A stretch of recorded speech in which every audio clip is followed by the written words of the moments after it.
Gambhira bridge દુર્ઘટના બાદ સરકારના આદેશો મુજબ ગુજરાતના તમામ શહેરો અને ગામડાને જોડતા હાઈવે રોડ પર આવતા પુલ અને નાળાઓની તપાસ કરી જર્જરિત હોય તો તાત્કાલિક જરૂરિયાત મુજબના નવા બનાવવા અને સમારકામ કરવાના આદેશ મુજબ ચલાલાથી આવેલ મીઠાપુર ડુંગરી ગામમાં જર્જરિત પુલનું સમારકામ આરએનબી પંચાયત ઘારી વિભાગ દ્વારા કરવામાં આવેલ છે.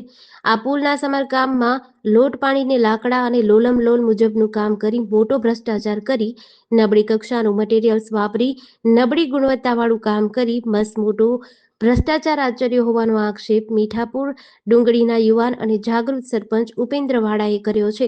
તેમના જણાવ્યા અનુસાર આ પુલનું કામ ધારી આરએનબી પંચાયત દ્વારા કરવામાં આવ્યું છે, જેમાં જે સ્લેબ એકદમ જર્જરિત થઈ ગયો હોય તેના સળિયા અને લોખંડ પણ બહાર દેખાતા હોય તેનું સમારકામ કરવાના બદલે માત્ર જેકેટિંગનું નબળું કામ કરી જતા રહ્યા છે.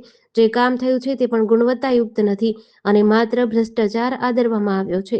આવતા દિવસોમાં પુલ જર્જરિત બનીને સ્લેબ તૂટે અને જાનહાનિ થશે તો જવાબદાર કોણ તેવા પણ સવાલો ઉઠાવ્યા હતા. સરપંચે આરએનબી ધારી પંચાયત વિભાગને ધગધગતી રજૂઆત કરી ફરીથી સમારકામ કરવામાં આવે તેવી માંગ કરી છે.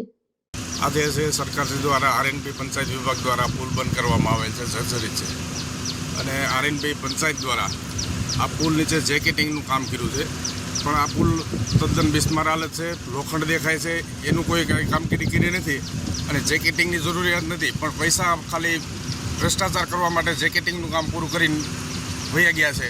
પણ જર્જરિત પુલ છે, લોખંડ દેખાય છે સામે, છતાં તંત્રના પેટમાં પાણી હલતું નથી.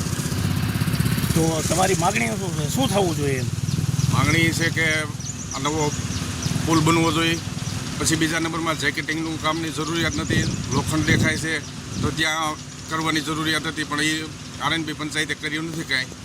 અત્યારે માનો સરકારશ્રી દ્વારા કે ભાઈ નબળા પુલ હોય એ બંધ કરવા, તો ભ્રષ્ટાચાર માટે અત્યારે જેકેટિંગના નાનતેને એવા ખોટા કામો કરીને ખોટા બિલો બનાવે છે આરએનબી પંચાયત.